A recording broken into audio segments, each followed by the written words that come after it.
In a bustling modern metropolis filled with towering skyscrapers, busy streets, and the hum of city life, there lived a young woman named Amanda.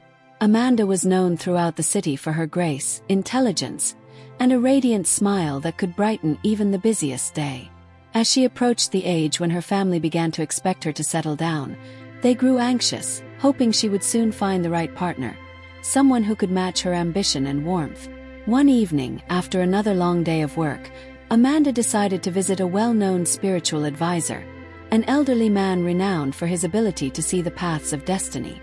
She sought his insight into her future, curious about what life had in store for her. With a deep, raspy voice, the advisor said, "Amanda, the spirits have already chosen your husband. His name is John." Her heart skipped a beat, the name John echoing in her mind. Although she had never met anyone named John before, excitement stirred within her.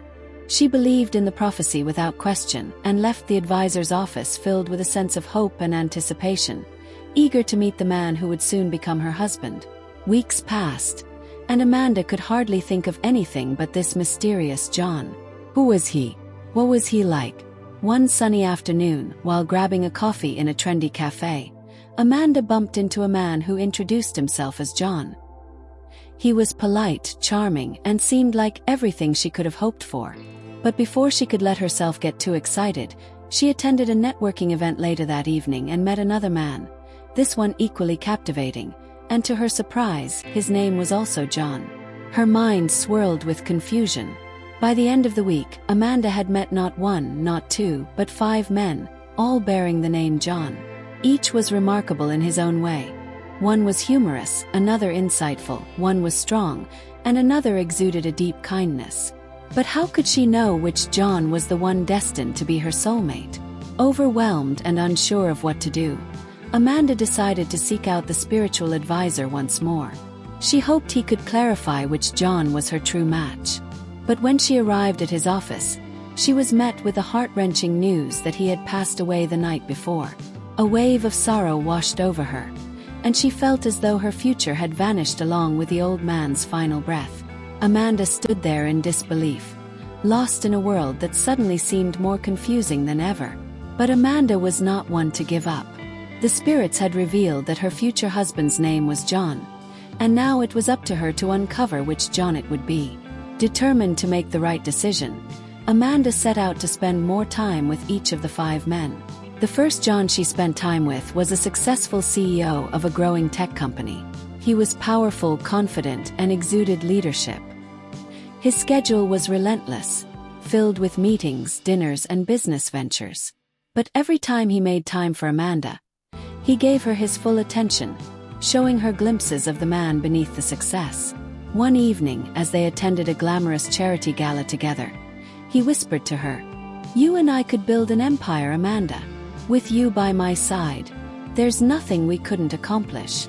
Amanda admired his ambition and loved the way he included her in his vision of the future. But something about the constant pressure of his world left her feeling unfulfilled. Could she thrive in a life that demanded so much of their time and energy, leaving little room for genuine connection? The second John was a renowned artist.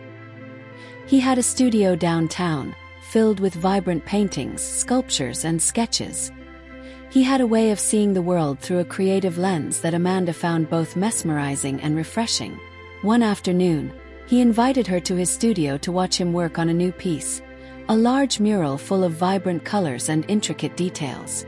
"You see this?" he said, stepping back to admire his work. "This is what love feels like to me. It's bold, chaotic, yet beautiful. Just like us." Amanda was swept away by the passion in his words, and when she was with him, she felt as though she were living in a dream world where art and romance intertwined. But the artist's head was often in the clouds, and Amanda began to wonder if his love could ever be grounded enough to build a stable future. The third John was a top lawyer in a prestigious firm. Sharp, articulate, and always immaculately dressed, he carried an air of confidence that commanded any room he walked into. Amanda admired his intelligence and how he could navigate complex legal matters with ease. One evening, after winning a major case, John took her to one of the city's finest restaurants to celebrate. "You know, Amanda, he said over a glass of fine wine. "We could have the perfect life together. Stability, success, a future built on trust and security." Amanda smiled, appreciating his clarity and the sense of assurance he offered. But as the evening wore on, she noticed something unsettling. John seemed distant, always thinking one step ahead, never fully in the present moment. Could she build a life with someone who was constantly consumed by his career, leaving little room for anything else?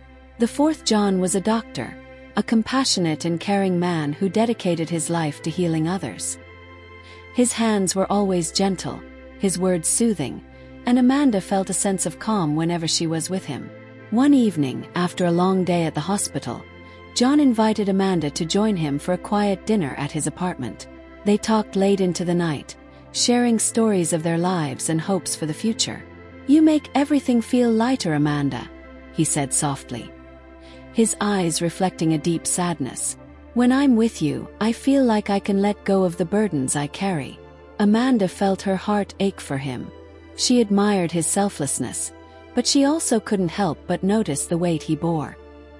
His life was filled with the emotional toll of caring for others, and Amanda wondered if their love could withstand the heaviness of his profession. Would she be able to shoulder that burden with him, or would it pull them both under?